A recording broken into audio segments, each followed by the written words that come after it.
Hello, everyone. My name is Whitney Stoll. I'm your DC Post president. Welcome to our Mid-Atlantic Post First Friday webinar. So we're excited to team up with our sister posts throughout the Mid-Atlantic region to share this topic with you all today. So you're joining us today for the beneficial ownership information reporting with our presenters Nick Perry and Dan Ward from Ward and Berry. Joined by me is Samantha Long and Bree Beal, who are behind the scenes moderating our webinar today and will be monitoring the chat. We have registered participants from all over the world today, ready to learn about today's First Friday. So please join me in welcoming our guest presenters. So Nick and Dan will be here to discuss what you need to know to conform to the FinCEN requirements for BOI reporting. This is a great topic for both small and large businesses, and we're ready to dig into all things that you need to know about BOI reporting. But first, I'd like to welcome you all to our First Friday webinar series, which is provided to you through SAME's commitment to offering the AEC community effective training, development, and networking programs. The DC Post is helping sustain the future of the profession with these monthly education-focused sessions to deliver topical and relevant content to our industry. So thank you all for joining us here today as we start our program. The DC Post is joined by our sister posts. We'd like to welcome each of them to a webinar today. If you're part of one of these posts, please give a shout out in the chat. We encourage you to connect with our amazing posts that each of them have their own great programs and opportunities to connect with industry and government with their local communities. So the Blue Ridge is located in Winchester, Virginia. Central Virginia Post is at Fort Lee, Virginia. Hampton Roads is down in Norfolk, Virginia. We have the Northern Virginia Post over at Fort Belvoir. We have the Virginia Peninsula, which is at Langley Air Force Base in Virginia. And of course, you're always welcome to join us, the DC Post, at virtual, but also the in-person events right here in Washington, D.C. We're happy to share this webinar with all of our Post friends, so please reach out to one of our Mid-Atlantic Posts to learn more about what's happening in our busy region. So please feel free to use the chat to introduce yourself, share your LinkedIn profile, your contact information to everyone throughout the presentation, ask questions so we can address them during the Q&A portion at the end. Also, since we are using the WebEx platform, you have the option to save the chat at any time. So just go up to File and then scroll down and click Save Chat. You may have noticed we are recording this session. We will post the webinar on our YouTube channel later on this month, and we'll send you the slides and your PDH certificate as soon as the webinar ends. So we are glad that we can offer you an hour of education and virtual networking, regardless of where you're calling in from. So let's start with a moment of silence to remember our active duty military, first responders, and all who need our care and thoughts throughout the world right now.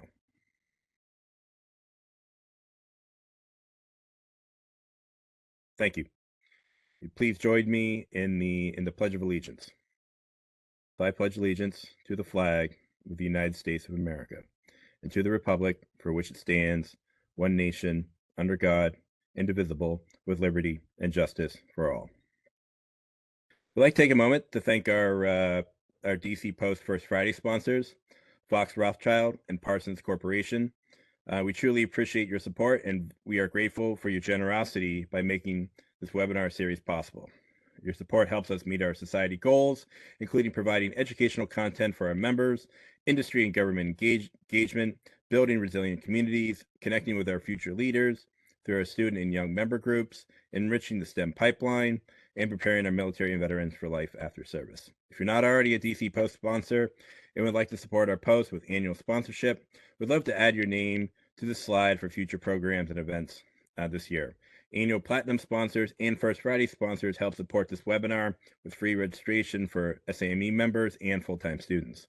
So please visit our website for more information about sponsorship levels and how you can give back to the SAME community through your DC Post sponsorship. And now for the time for the main program.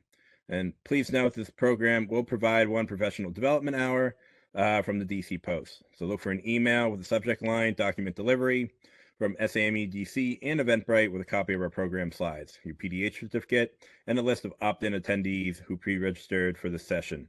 We are recording the webinar and we'll post a video on our website later on. So I'm not going to read the learning objectives on this slide, since most of you all saw these same objectives when you registered. Instead, I'm going to introduce to you our featured speakers in just a moment. While I do the introductions, if you haven't done so already, please use the chat to introduce yourself, share contact information, where you're calling in from. This was a webinar series for you to learn about the special topic, as well as help you expand your business networking throughout the program. So share comments and ask questions for our presenters. If there's a particular slide you'd like to talk about, please share that detail in the chat. We'll answer the questions from the chat at the end of the program. And don't forget to save the chat when you end, before you exit the webinar. And now, please let me welcome the speakers. So Nick Perry is an associate at Ward & Berry, and Nick specializes in federal government contracts litigation, including bid protests and disputes. Nick has expertise in suspension and debarment proceedings, investigations, and regulatory compliance. Nick also brings valuable experience from his previous experience advising companies on FAR regulations and addressing cybersecurity transactions that involve the purchase or sale of government contractors. And Dan Ward is the co-founder of Ward & Berry. He specializes in litigation and general consult practices. He has an extensive experience in government contracting, corporate law, and employment matters. And Dan is dedicated to understanding his clients' businesses to provide effective legal counsel nationwide, including advising on employment issues, mergers and acquisitions, and prime sub-litigation for employment contractors. So please let me welcome Nick and Dan. And now, Dan, I'm going to turn it over to you. Thanks, Whitney. Hi, everyone. I'm Dan Ward, one of the founders of Ward & Berry. Ryan Berry and I founded our firm almost 8 years ago to support companies working with the U.S. government. While we have a number of government contractor clients, most of our clients support the Department of Defense and the intelligence community. To support these clients, many of our attorneys, about half, hold clearances which allow them to work on sensitive and classified matters. I'm here today with my colleague, Nick Perry. Today, Nick's going to talk about the Corporate Transparency Act and what your reporting requirements may or may not be under the CTA. Nick has been tracking the CTA and what effects it will have on our clients, many of whom, due to the work they do, such as supporting Ukraine, would like to be able to obscure their actions from bad actors, such as the Russians. As Nick will discuss today, the CTA makes that more difficult in many cases. With that, I'll hand things over to Nick. Thanks, Dan.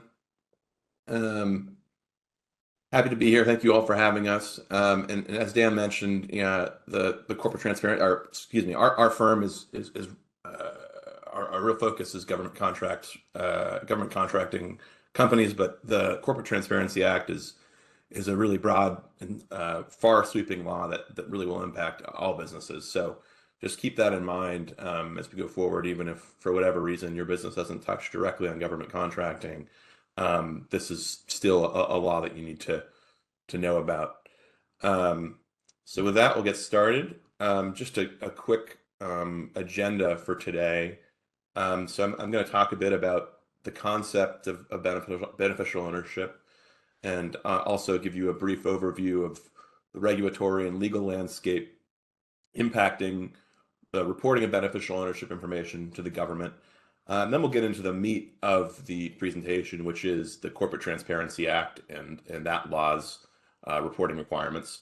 We'll talk a bit about identifying beneficial owners, and then I'll speak about what we know so far about the consequences of non-compliance with the Corporate Transparency Act's reporting obligations, and then we'll have some time at the end for questions.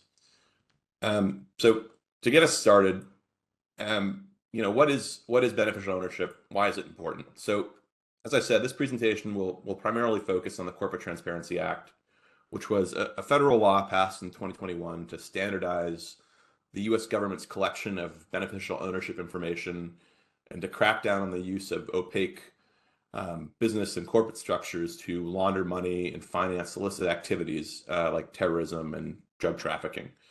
Before we get to the CTA itself, one important threshold question that some of you might be asking is, what is beneficial ownership and what is beneficial ownership information, which is often abbreviated as BOI. So beneficial ownership refers to the individuals who directly or indirectly control a company. The focus of the laws governing this field is on individuals. So, under the CTA, business entities themselves are generally not reported as beneficial owners. The focus is on the individuals who control the entity. And then beneficial ownership information, BOI, is just simply identifying information regarding such individuals. So I'll talk a bit later about what information specifically the CTA requires businesses to report. Another important threshold question is, why is collecting BOI important to the government? So bad actors will often use business entities to shield their identity and to hide the proceeds of illicit acts, such as money laundering, drug and human trafficking, terrorism, tax evasion, sanctions avoidance, etc. But the idea from the government side of things is that requiring transparency helps law enforcement authorities to prevent and combat basically the use of corporate structures to hide these illicit acts and to hide these ill-gotten gains from the government. As anyone who's on this call who's actually started a business knows, is familiar with, the U.S. legal and financial system has long been viewed as a haven for criminals, for better or worse, for criminals to seeking to disguise their identity and their illicit activities. And until recently, U.S. law really hasn't promoted corporate transparency at all. And again, that's for better or worse. There are certainly some pros and cons to that.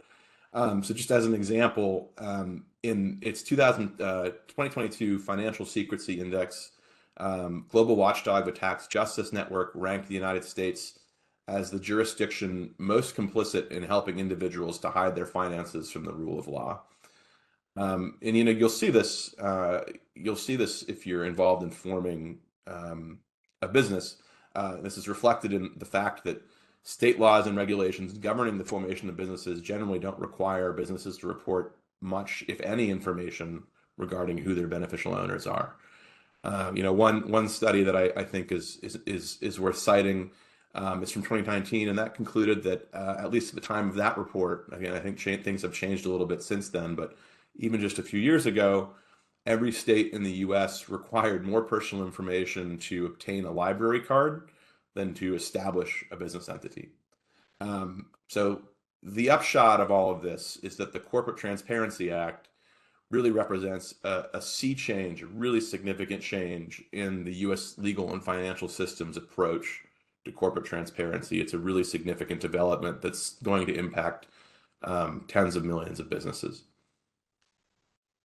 So the next topic I'm going to address is the regulatory landscape, just to give you a sense of how the Corporate Transparency Act fits into the other laws and regulations impacting corporate transparency. So first and foremost is the Corporate Transparency Act, of course, which will be the focus of this webinar. And as I said, it's really the most important and far-reaching law impacting beneficial ownership, reporting, and impacting corporate transparency in the United States. The CTA was a bipartisan bill enacted into law in 2021. Speaking broadly, it establishes a BOI, again, that's beneficial ownership information, a BOI reporting system that is operated by the Treasury Department's, the Federal Treasury Department's Financial Crimes Enforcement Network, which you'll often see abbreviated as FinCEN. The law gives U.S. law enforcement, at least ostensibly, that Congress intended for the law to give U.S. law enforcement the information and tools needed to better investigate and prosecute financial crimes, and to make it easier for law enforcement at both the federal and state level to get at individuals who hide their illicit activities behind an opaque corporate structure. As I've mentioned, the scope of this new regulatory requirement is enormous. In fact, in the final rule that FinCEN issued implementing the statute's reporting requirements, FinCEN estimated that there are 32.6 million reporting companies currently in the United States. That is companies that will be required to report beneficial ownership information to the government. And in addition, it anticipated that there will be 5 million new reporting companies created each year moving forward. In the statute, Congress explicitly recognized some of the points I mentioned in the last slide regarding the importance to the government of beneficial ownership information reporting, namely that state law generally doesn't require the collection of beneficial ownership information for business entities when it comes to corporate formation. And malign actors, will often take advantage of that and seek to conceal their ownership of business entities to facilitate illicit activities like money laundering, financing terrorism, human and drug trafficking, and just generally to evade detection. In terms of implementation of the CTA's provisions, so in September 2022, FinCEN issued a final rule implementing the BOI reporting provisions. And then the end of last year, December 2023, it issued a final rule implementing the access and safeguard provisions of the Corporate Transparency Act, which prescribe the circumstances under which BOI is reported to FinCEN, and then under which FinCEN may disclose that information to certain authorized recipients. It is important to note, and we might get to a question on this later on, but this is information that isn't going to be publicly accessible, generally speaking. At least that's the idea. Reporting obligations for existing companies went live on January 1st, 2024. So if you're on this this webinar, you might have already been looking into this and know that that's a requirement for you. And as a result of the CTA and the rulemakings that I just mentioned that FinCEN issued to implement those reporting requirements, the Financial Action Task Force, which is the world's standard-setting body for anti-money laundering, encountering the financing of terrorism, encountering proliferation financing. It's a standard-setting body for those activities. It announced that it had upgraded the United States to the status of being largely compliant with FATF standards related to beneficial ownership, and transparency related to that. So again, that just illustrates that what the CTA was targeted at was, I think, improving the U.S. government's reputation in that area. Another regulation or set of regulations and laws that impact corporate transparency are financial institution regulations. Specifically, the Treasury Department's customer due diligence rule, and I believe there's also the Know Your Customer rule. Those rules generally require; those are existing. They've existed since before the CTA, and they generally require financial institutions such as banks to establish and maintain written policies and procedures reasonably designed to, among other things, identify the customer as beneficial owners. The CTA's rules overlap with the customer due diligence rules significantly. The main difference is that now the CTA requires the businesses themselves to report that information to the government about their beneficial owners, whereas previously under the CDD rules governing banks, the banks or financial institutions were the ones who collected and reported that information. And FinCEN is expected to issue another rule later this year, which will amend the CDD rule, the customer due diligence rule for banks, in light of the CTA. And I think the idea is that those regulations will fit together nicely in a way that they don't necessarily right now. Third, there are now also state laws focused on corporate transparency. As I mentioned, the sort of status quo for a long time has been requiring very little from companies in terms of reporting ownership information when companies are being set up. State law governs that process. But now, since the CTA was passed, some states have started to sort of follow that lead. So, for example, since 2020, the District of Columbia's Department of Corporations has required beneficial ownership information from all entities formed or registered to do business in the district. And importantly, if there's anyone here who has a DC-based company, DC's law does define beneficial ownership slightly differently from the Corporate Transparency Act. So you'll want to make sure that you understand those differences if that's relevant to you. There's also the recently passed New York LLC Transparency Act. This law is really closely modeled after and incorporates many of the elements of the Corporate Transparency Act. It requires, in essence, it requires new LLCs formed in New York to disclose beneficial ownership information to the New York Department of State. Fourth, some company ownership information is already collected by the federal government by way of the federal tax code. So, for example, domestic corporations must file tax returns and identify on their tax returns, and then identify shareholders owning more than 20% of the corporation's equity. This reporting, though, is much less far-reaching than the CTA. For example, there is no requirement to disclose individuals who don't own equity, but nonetheless exercise substantial control over the corporation's operations, such as, its directors or its officers. And as I'll get to, that's something that the CTA does cover. And then also businesses applying for a federal tax ID number, such as an EIN, they must identify a responsible party, which is the person or entity that controls or manages or directs the applicant entity and the disposition of its funds and assets. However, the obligation to identify a responsible party is much less burdensome than the CTA's obligations to report information about each and every beneficial owner of an entity. For example, under the applicable IRS regulations, a business applying for an EIN only needs to identify one responsible party, even if there are multiple persons or entities with the power to control the business. Fifth, there is, under the Exchange Act, shareholders of public companies holding more than 5% of the outstanding shares of a registered class of securities must file beneficial ownership reports with the Securities and Exchange Commission. And then finally, companies that perform cleared work may also be familiar with reporting certain information about their ownership to the government. So, specifically, there's the Defense Counterintelligence and Security Agency, DCSA.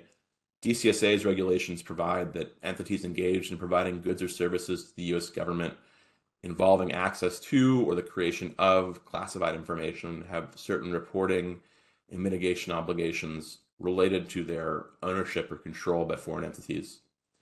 And just to summarize this slide, as this shows, there are a wide variety of federal and state laws that focus in some way on the reporting of ownership information to the government, but the Corporate Transparency Act, which is the focus of this webinar, is by far the most important, and is the one that almost every business in the country will have to be paying attention to moving forward. So now we're moving into the meat of this presentation, which will focus on the Corporate Transparency Act's reporting requirements.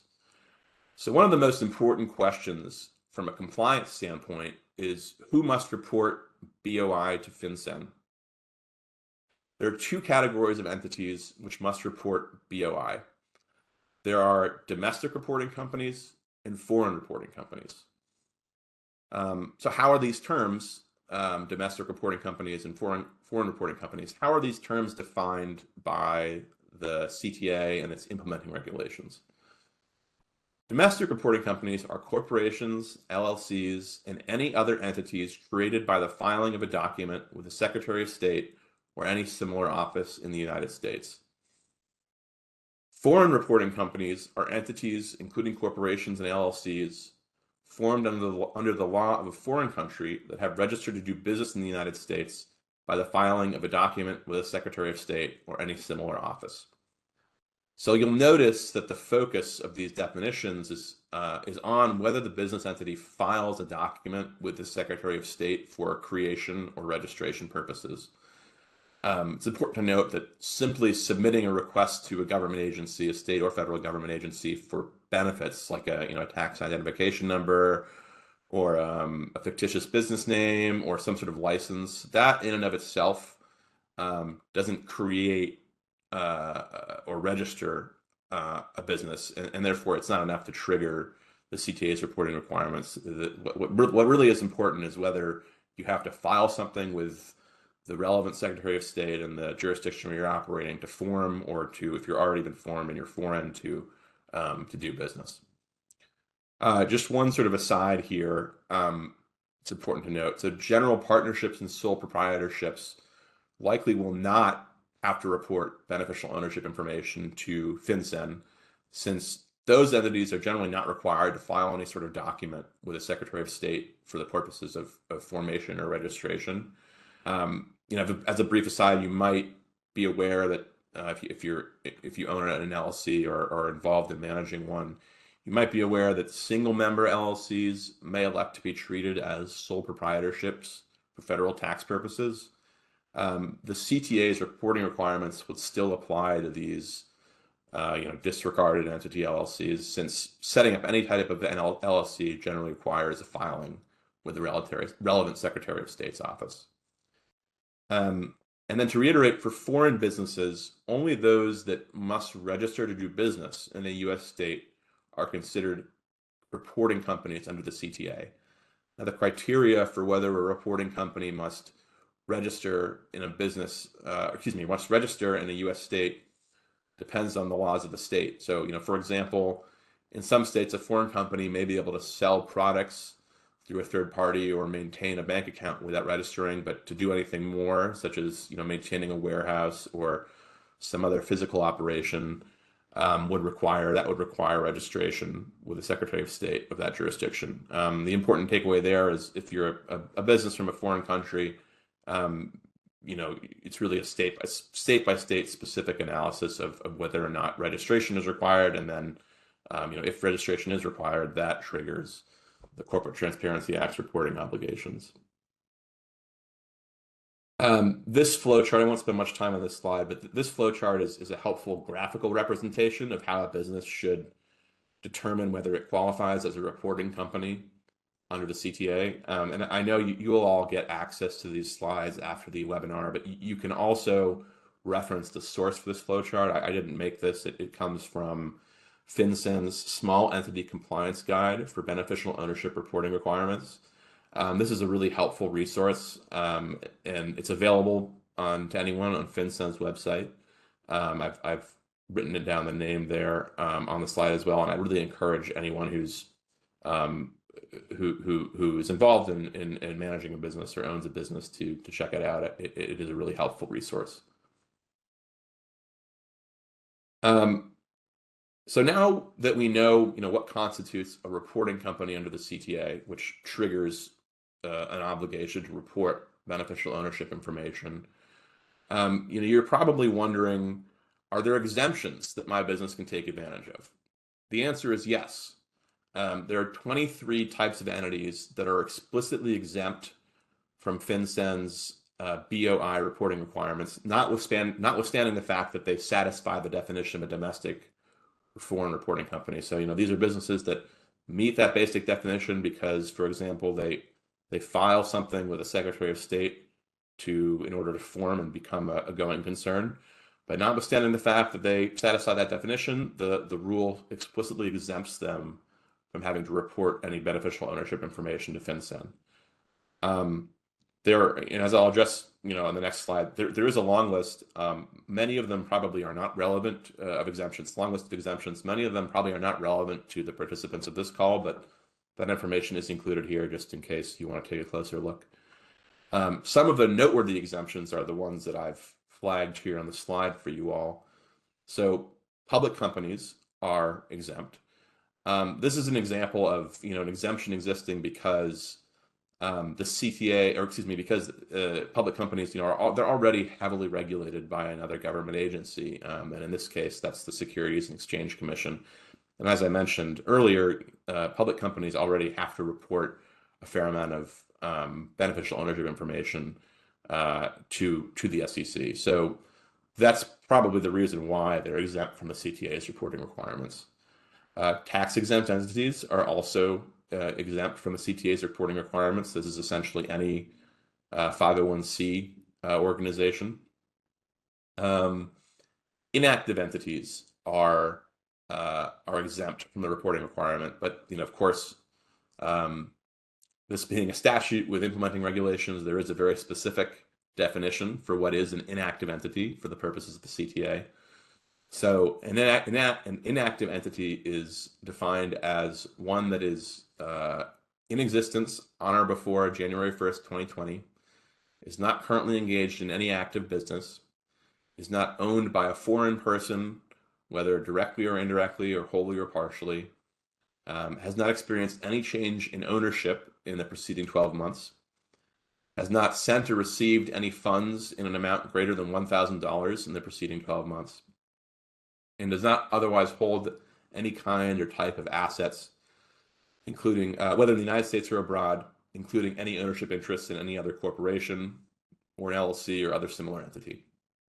So again, it's an example of an exemption that might qualify if you have a company that hasn't really been active, but you do need to pay attention to the very specific definition that applies. Another exemption, which I'll get to on the next slide in greater detail, is the exemption that exists for large operating companies. And then finally, wholly owned or wholly controlled subsidiaries of certain exempt entities are exempt from the CTA's reporting obligations. And this includes subsidiaries of public companies and subsidiaries of large operating companies, but they do need to be wholly owned and wholly controlled for the exemption to apply. So for privately held companies, one of the most important, if not the most important exemption is the one for large operating companies. And I expect that for small businesses that are on this call, this will be the exemption that is most likely to apply to you. Obviously, everyone's business is different. There could be other exemptions that apply, but this is one that we think will probably apply to many businesses that consider themselves small or that are active in small business government contracting. So don't be fooled by the fact that this is an exemption for large operating companies. As you can see, there's a specific definition for that, and your business might meet that definition even though you're a small business for many other purposes. So to qualify as a large operating company and therefore get this reporting exemption, a business must satisfy the following three requirements. It must employ more than 20 full-time employees in the United States. It must have an operating presence at a physical office within the United States. And its federal income tax return from the prior year must demonstrate more than $5 million in revenue. So an interesting question that I think many people have is, why does this exemption exist in the first place? It seems sort of random. Helpful to small businesses for sure, but that really wasn't the driving force behind the Corporate Transparency Act's passage. So it's, I think it sort of begs the question, why does this exemption exist? So, I didn't see in FinCEN's final rules implementing the CTA's reporting obligations, I didn't see anything in there directly discussing this question. But I think that the answer probably has something to do with the fact that it is very unlikely that a business that meets this definition, so that is one that has over 20 full-time employees, has a physical operating presence in the US, and actually does business that has more than $5 million in reported revenue, is one that is also being used as a shell company to hide illicit activities or income from illicit activities. Of course, it isn't impossible to conceive of a company, meeting this definition and then also being used for nefarious purposes. I do think it's less likely, but it's not impossible. And the fact that it's not impossible, I think that explains why some organizations that focus on corporate transparency, there are multiple nonprofits and NGOs that are focused on the issue of corporate transparency and have lobbied for a long time to change the laws here in this country. One of the things that they do not like about the CTA is this exemption that exists for, quote, large operating companies. Of course, As lawyers that advise a lot of small businesses, we do like this exemption. It seems like it could apply to a lot of our clients. So that's one reason why the main reason why we're flagging it here for you all. This next slide, again, this is just an excerpt from the FinCEN's small entity compliance guide for beneficial ownership reporting requirements. This is a full list of the entities that are exempt from the CTA's reporting requirements, notwithstanding the fact that they meet the definition of a reporting company under the law. And as you'll see, there are many examples here of entities that I don't think are probably members of SAME. So we're not going to go into detail on them, but for example, banks, credit unions, public utilities. Just wanted you to be aware that those exemptions exist, and of course, if you think that applies to you, those are exemptions that you should look into, or ask your legal counsel to look into.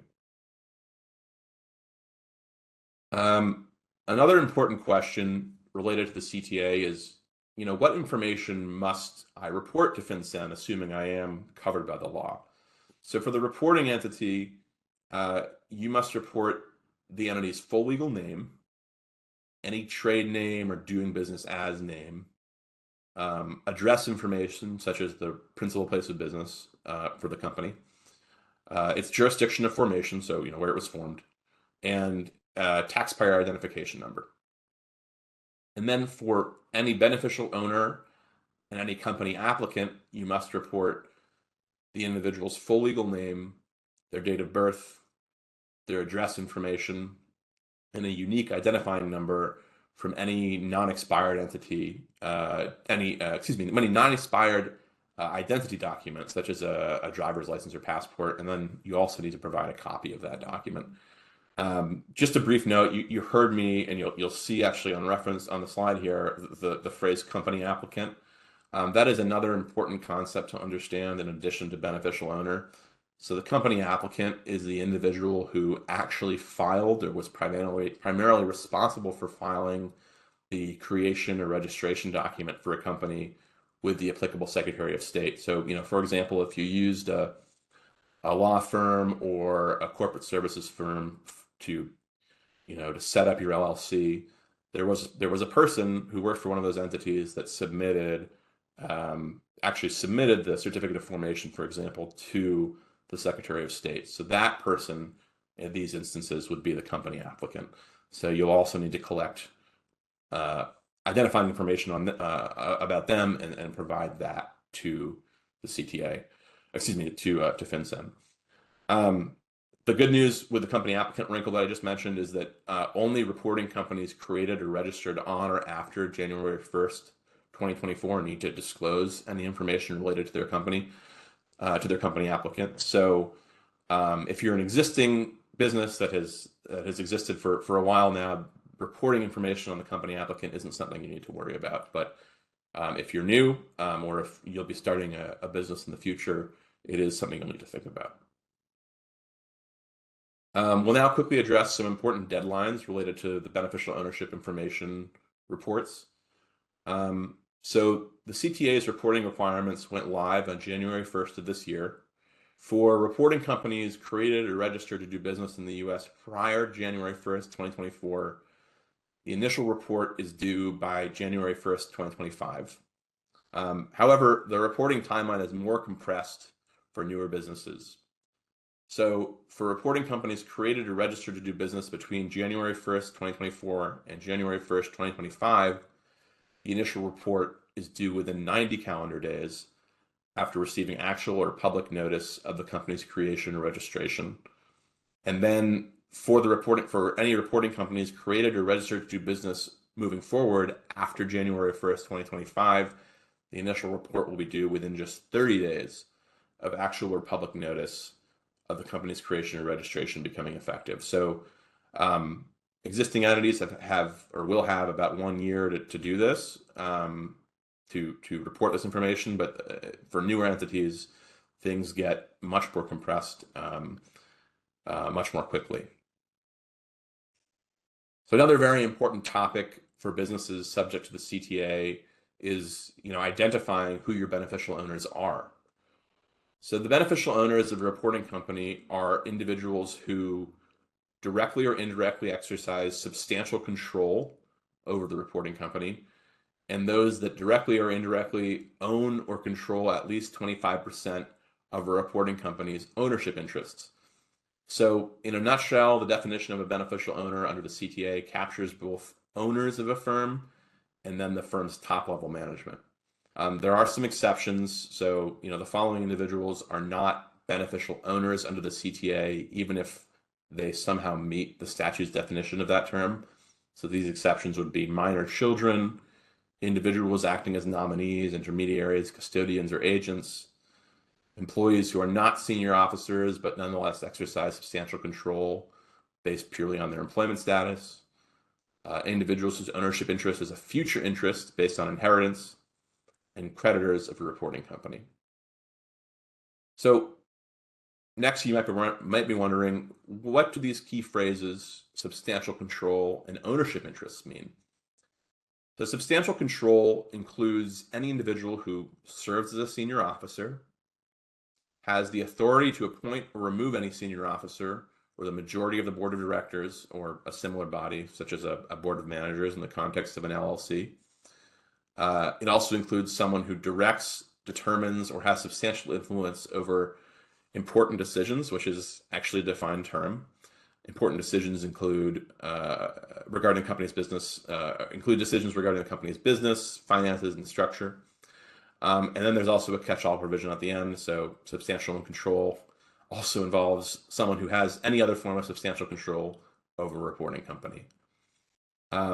You heard me mention that senior officers are automatically considered beneficial owners since they are automatically considered to have substantial control over a company. So a senior officer, as defined under the CTA, is a company's president, its chief financial officer, its general counsel, its chief executive officer, its chief operating officer, or any other officer, regardless of official title, who performs a similar function to those five. And then you heard me mention the phrase important decisions. Individuals who exercise control over important decisions are found to have substantial control over a company and therefore be beneficial owners. Important decisions are defined as, or they include rather, that there's not an exhaustive list in the rule, but they include decisions like decisions impacting the nature, scope, and attributes of the business of the reporting company, including the sale, lease, mortgage, or other transfer of any principal assets to the reporting company, the reorganization, dissolution, or merger of the reporting company, the entry into or termination or the fulfillment or non-fulfillment of significant contracts, and then amendments of any substantial governance documents of the reporting company, including the articles of incorporation, similar formation documents such as bylaws, or significant policies and procedures. So if you were involved in the management of the company and have the power over one of those decisions, you could be a beneficial owner. And again, this isn't a full list. These are just representative examples of what important decisions are. And then, as I mentioned in the last slide, the term ownership interests is also key to the definition of a beneficial owner. So what are ownership interests under the CTA? They are equity, stock, or voting rights, regardless of whether it's transferable, confers voting power, voting rights, or is classified as a stock or called something else. It also includes capital or profit interests, so think membership interests in the context of an LLC. It includes convertible instruments. It includes an option or privilege to purchase equity. And it includes, again, there's another catch-all provision, any other instrument, contract, arrangement, understanding, relationship, or mechanism used to establish ownership. And again, the important threshold to remember for ownership interests is 25%. So there are two other aspects of the ownership interest prong of the definition of a beneficial owner that we want to mention here. So first, ownership percentages for the purposes of the CTA are calculated on a fully diluted basis of outstanding and issued stock or equity. This This means, for example, that options to purchase shares of stock that are issued to a shareholder are included in the calculation of ownership interest, but options that are held as dry powder and, for example, an option pool can be issued later are not included in that calculation. And the other really important thing to remember is that ownership can be exercised indirectly. So that means that, if an individual that means that an individual who owns at least 25% of a subsidiary through a series of intermediate corporate entities would be a beneficial owner of the subsidiary under the CTA, even though there's some space between them and the specific relevant entity.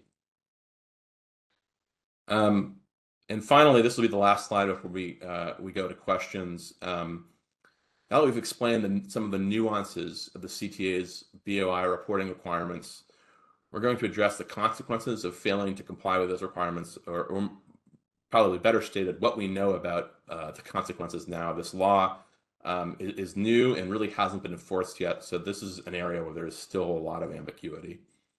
A necessary threshold question is, what exactly is unlawful under the CTA? So under the CTA, it is unlawful to willfully provide or attempt to provide false or fraudulent BOI, including a false or fraudulent identifying photograph or document to FinCEN.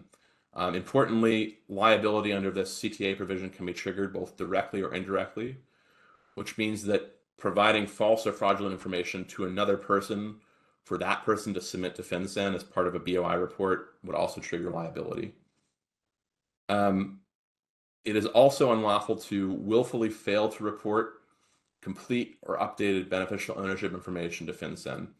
So notably, liability under this CTA provision can attach to whoever causes the failure to report. So if you're responsible for that task at your company, liability can attach that way, but it can also attach just to the senior officers of a reporting company that fails to report beneficial ownership information. You'll also see that the violations of the CTA's reporting requirements must be willful for liability to be triggered. The concept of willfulness is well established in civil and criminal law. It includes things like willful blindness and conscious disregard of something, but it doesn't include inadvertent non-disclosure of something. So, as such, it isn't expected that inadvertent non-disclosure of beneficial ownership information will trigger enforcement actions by the government. For example, in its final rule announcing the reporting requirements, FinCEN stated that it, quote, does not expect that an inadvertent mistake by a reporting company acting in good faith after diligent inquiry would constitute a willfully false or fraudulent violation. This really highlights the importance, though, if you are in the private sector, on the business side of things, of having policies and procedures in place that are set up to help you determine who your beneficial owners are. That will go a long way towards showing that any inadvertent non-disclosures, were just that, were mistakes, and were not something that should trigger liability under the law. And then finally, as to the actual consequences of non-compliance with the CTA's reporting requirements, there are both civil penalties and criminal penalties. Any civil penalty will be for up to $500 per day that a violation continues or has not been remedied. And then criminal penalties involve fines of up to $10,000 and imprisonment for up to 2 years. But again, this is just what's on the page, so to speak, when it comes to the statute and the implementing regulations. We have not seen how the government will approach enforcement, how both FinCEN on the civil side and the Department of Justice on the criminal side will approach enforcement. So there's still a lot to learn, but this is just sort of a very high-level summary of what the consequences of non-compliance could look like. With that, Whitney, I think that's the bulk of the presentation, but happy to answer questions at this point. Great. Well, Nick and Dan, definitely appreciate the high-level overview. It's a lot to take in, and you're ending on a note of what non-compliance is going to cost companies come next year. So. But no, if anybody has any questions, feel free to enter it in the chat. We have a couple off the back. So Matthew asks, will the initial reporting on January 2025 for existing companies apply for those already under the foreign owned, controlled, or influence and already have an existing mitigation through the DCSA? Yeah, I believe the answer is yes. I don't think there's any sort of exemption that applies if you do cleared work and have some sort of obligation to report information to DCSA for that reason. Um, I mentioned that at the beginning of the presentation just to sort of give folks an understanding or an idea of how, there are some existing laws and regulations that require the reporting of business information to the government, or excuse me, the reporting of ownership information to the government. But no, I do not believe there's any sort of exemption that exists for those who are already under some sort of DCSA reporting or mitigation program. So yeah, the answer to your question is yes. This will still be something you need to think about, even if that's the case for you.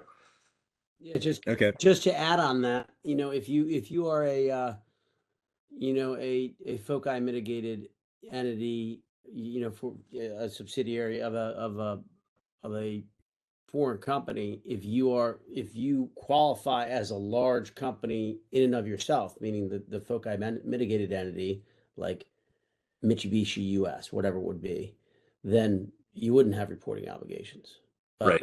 if you're small, just because you've gone through all the DCSA registration doesn't mean you don't have to do this as well. So it's just you'd have to fall in another exemption. Is that right, Nick?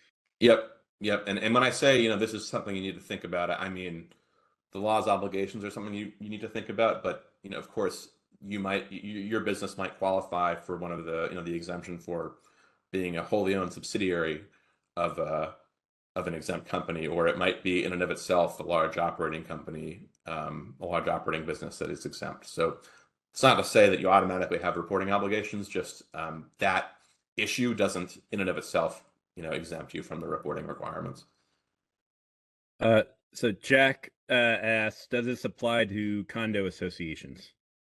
So I don't think there is a blanket answer to that, because I don't know that there is a sort of a blanket approach to structure for condo associations. So I think the answer to that is, if the condo association filed, a certificate of formation with the Secretary of State of the state that they're in, then yes, it would apply.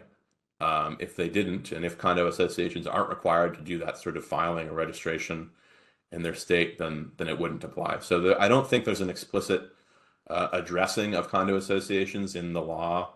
And it really the focus should be in that case on whether or not the condo association was required to, do the things that make you a reporting company, or was not required to do that.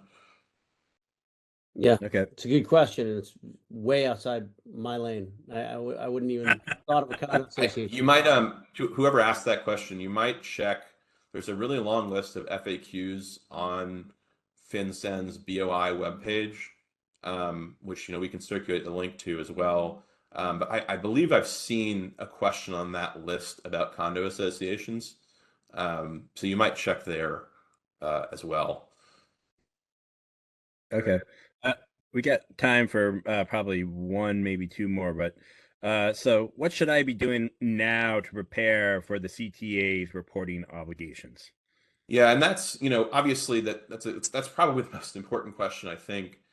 And the answer, the typical lawyer answer is, it depends, but because everyone's situation is different. But there are, I think, some broad strokes things that everyone should be thinking about. So first you should assess whether your business qualifies as a reporting company under the CTA, and also whether you might already be reporting similar information regarding beneficial owners to government agencies or financial institutions. As I mentioned at the beginning of the presentation, other laws and regulations already require some ownership information to be reported to government entities, or to financial institutions. So you might find that you already have some of this infrastructure in place, that you need to properly collect and report the beneficial ownership information sought by FinCEN. Probably the second thing, the most important, I think, ambiguity for most businesses now is, who are their beneficial owners. I think it's relatively easy to determine if you're a reporting company, but then figuring out who your beneficial owners are, that's important. That's something you should be working on. You should be doing an inventory of that. Um, and if you're part of a larger corporate structure, you'll need to make sure you understand that structure as well. The more complicated your corporate structure is, the more important it is to understand, where your entity sits within that structure, um, and then what entities within that structure might, if any, qualify as reporting companies under the CTA. So CTA exemptions, they don't apply to entire corporate groups. They apply on an entity by entity basis, such that it is possible for some entities within a grouping to qualify for reporting exemption while others don't. The third thing, once you sort of answer those special questions and start to get your initial reports done, is you really should develop and implement a CTA compliance policy that ensures that new information and changes to existing information is reported to FinCEN as necessary. So I didn't address it in this slide, but there is an obligation under the CTA to basically report changes to personal information for beneficial owners, or to report when you have a new beneficial owner. So you do need an infrastructure in place to collect that information in a timely manner and report it in a timely manner. And the last thing I'll mention that I think businesses should consider doing now is, and you can find more information about this on FinCEN's website, but you might look into whether it would be helpful for your beneficial owners to get what are called FinCEN identifiers. They're also called just FinCEN IDs. So a FinCEN ID is a unique number that FinCEN will issue to an individual or to a reporting company after collecting certain information about that individual or company. And the helpful thing with FinCEN IDs is reporting companies can just report a beneficial owner's FinCEN ID and nothing else. They don't need to go through the trouble of gathering all of the personal information, because FinCEN essentially already has that information. So the use of FinCEN IDs has the potential to really decrease the reporting burden for companies, especially those with really complicated corporate structures, or those that have or might have a lot of beneficial owners. So I'd say those are the four things I would really be focusing on now. Again, that's sort of assessing the initial threshold questions of, are you a reporting company, and then who are your beneficial owners, doing that inventory.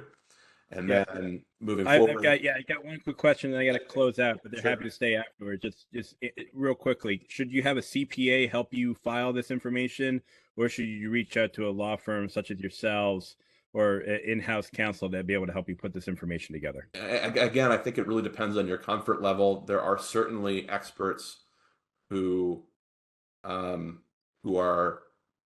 who are able to do this for you. A law firm like ours could obviously advise you on the legal implications, helping you make those determinations on whether or not someone is a beneficial owner. Just for the pure logistics of submitting a beneficial ownership information report, I know that there are certainly the big corporate services companies, and even smaller ones that you might use for like registered agent services, for example, or to submit documents to the Secretary of State on your behalf. Those companies, in fact, I've seen this already working with some of those companies on formation matters. Those companies will, I think, now be offering beneficial ownership information reporting services. Now, of course, those aren't law firms. They can't give you legal advice on whether individual X is or is not a beneficial owner, but they can help you with the actual logistics of submitting that information to the government. And of course, I think there are probably millions of businesses that are handling it on their own, especially if it's a case where there's just one beneficial owner. There's not much to report. I think on FinCEN's, or somewhere on FinCEN's implementing regulations, I think they expect that the process of actually submitting information isn't supposed to take more than 20 minutes for most businesses. So at least they're saying it's not supposed to be particularly burdensome. So I think there will probably be many people for whom it's an easy enough task to handle on their own. Yeah, just chiming in on that, I think the only reason you would spend money on a law firm to do it is if you were wanting to remain obscure and wanted to see whether you could legally not report or Right. how to legally not report.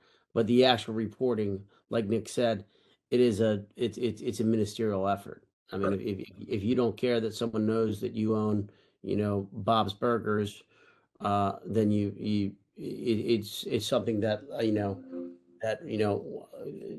CTC, those kind of services will do the ministerial stuff for you, and I've seen it for like $100. Right. But as Dan mentioned, Dan and I have already had clients ask us, you know, legal questions about, does this exemption apply to me? I don't want to report. I want to know if I can legally do that. So that's an example of where a law firm would be helpful. All right, great. Well, I gotta be able to finish up the rest of the slides, but thank you. I mean, this is definitely very important information, especially from a company structure side. If anybody else has any questions, we'll definitely make sure they can reach out to you and send your contact information over. But no, thank you again for this. We're definitely going to really appreciate everybody being here. It's definitely very informative on for everybody here. But before we wrap up our program here today, I do want to share some of the upcoming events that we do have planned. So please mark your calendar for some of the local post events as well as some of the national events, because we are committed to bringing some more content and fun events throughout the remainder of the year.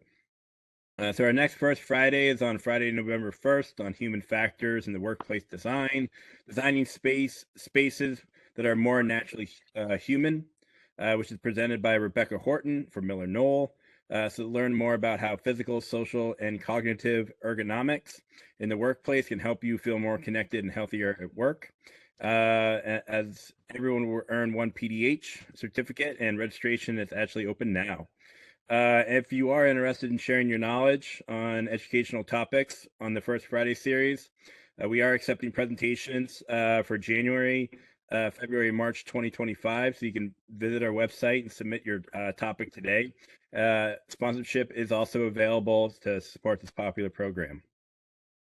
And mark your calendar for some of the upcoming DC Post opportunities. We do have our 2024 Fall Joint Conference with CMAA, which is sold out in record time. You can join the conference, join the wait list if a seat opens up, and we can add you to the event. So the Architect of the Capitol and the Department of State OBO will be speaking. And what's coming up next? If you're ready to celebrate the fiscal New Year's, join us with our favorite speakeasy, Capo DC, for our annual fiscal New Year networking social. We'll have guest speakers. Our annual sponsors will be recognized. You have a chance to win some great prizes, including a grand prize with the mixologist lesson from Rohit Malhotra. So it's a great event, and it's one of our most popular networking events of the year.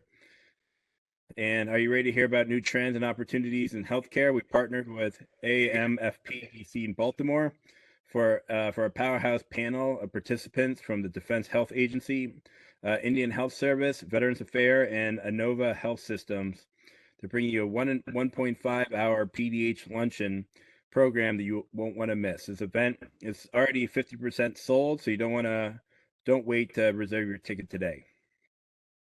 And then save the date for some of the upcoming programs for the DC Post. You can visit our website at same.org/DC Post. So we have a lot more educational events, First Fridays, networking, and business development events to help you reach your goals for the rest of the year. So yeah, very busy end of the year. And if you'd like to reach a community of 7,000 architecture, engineering, construction, and technology leaders with the DC Post annual sponsorship, you have the opportunity to leverage our networks, showcase your firm with visibility and international recognition you won't get anywhere else. So you can support our annual sponsorship and program sponsorship like the First Friday series and regional leadership and mentoring program. Or individual events throughout the year. So please check out all the benefits of a sponsorship and support this mission of the DC Post and your community today. And join the national SAME community at the largest event of the year, the 2024 SAME Federal Small Business Conference, which is November 20 through 22 in New Orleans. We're looking forward to seeing you all there. So Bree Beal and I will be returning to take our session on creating differentiators to the next level. We hope you will join us on our panel on engineering differentiators using artificial intelligence. It's going to be a great conference and lots of educational topics, and of course, networking and learning about the FY25 AEC opportunities for all businesses. Last year, SBC had a little more than 5,000 attendees, and so we can't wait to see you all there. So thank you all again for our joint webinar for Mid-Atlantic Post on the first Friday, and thank you again to Nick and Dan from Ward & Berry for providing educational content for our October 1st Friday webinar series. So please look out for a document delivery in the subject line in the slides. Also your PDH certificate, opt-in list of registered participants today. And we'll also post this recording on the DC Post website later on this month. And you also get an email from our presenters with more information on what we presented today. So thanks a lot. Have a great weekend. We look forward to seeing you at the next event soon. So thanks again, Al. Thanks, Whitney. Thank you. Bye-bye.